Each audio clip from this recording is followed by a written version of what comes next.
Reorder point ordering. The latter is function of models that identify the reorder point ROP.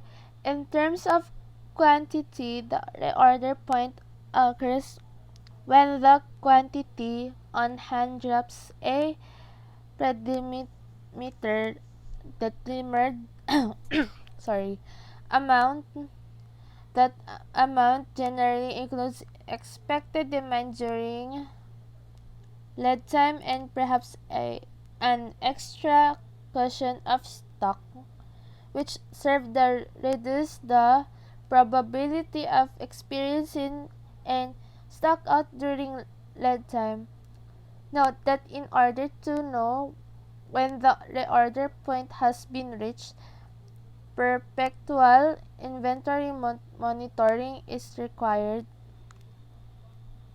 The goal in ordering is to place an order when the amount of inventory on hand is sufficient to satisfy demand during the time it takes to receive that order.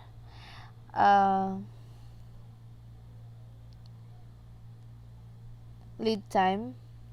There are four determinants of reorder point quantity. Number one, the rate of demand, usually based on a forecast. Number two, the lead time. Number three, the extent of demand and or lead time variability. And lastly, number four, the degree of stock out is acceptable to management.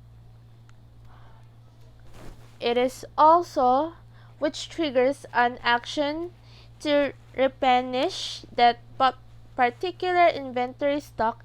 It is minimum amount of an item which a firm holds in stock, such that when stock falls to this amount, the item must be reordered. Sorry. How much to order? Fixed order interval model. The fixed order interval model is used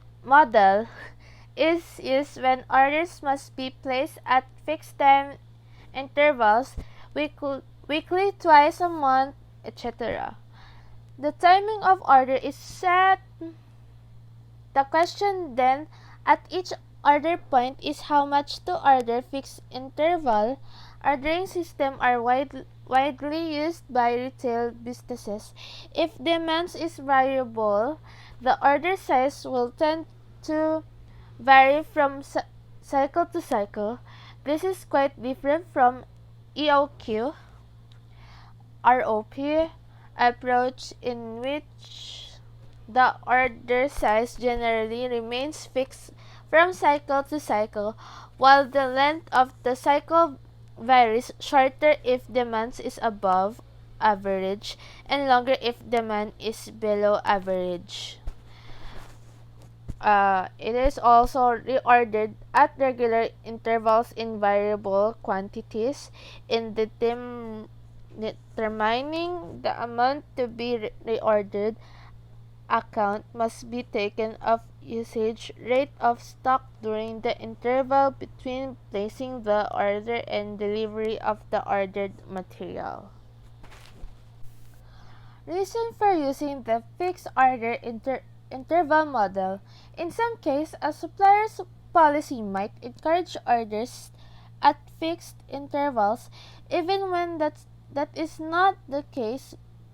Grouping orders for items from the same supplier can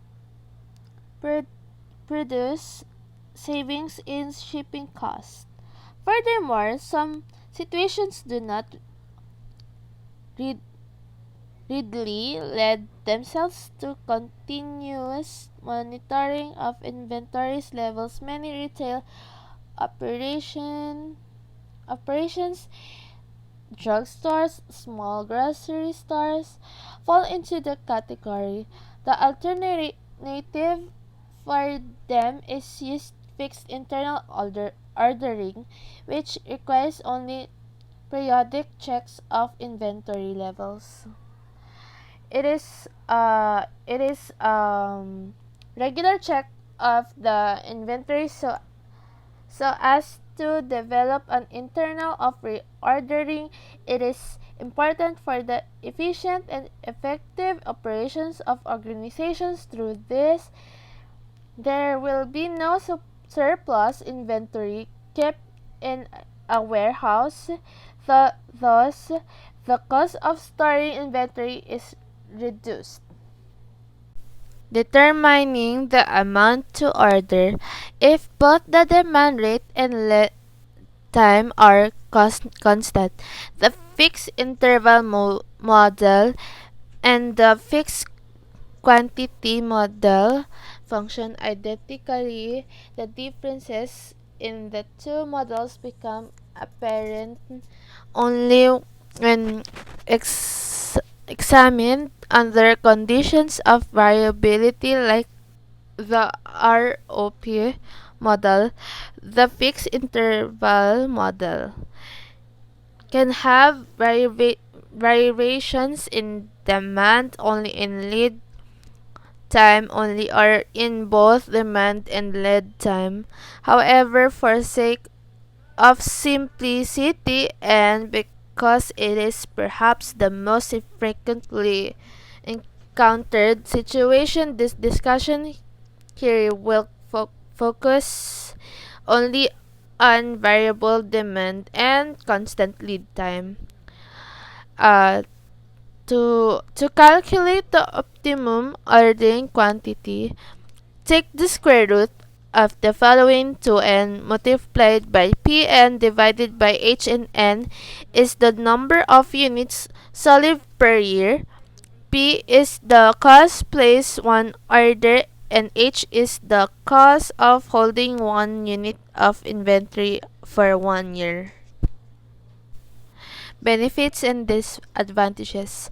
The fixed interval system results in tight control.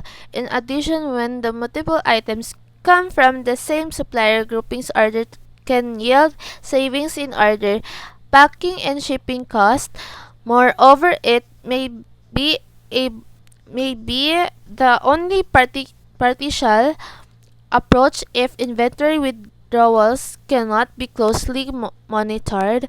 On the negative side, the fixed interval system necessitates a larger amount of safety stock for a given risk stock out because of needs to protect against shortages during entire ordering interval plus lead time instead of lead time only, and the increase the carrying costs. Also, there are the costs of periodic reviews. um,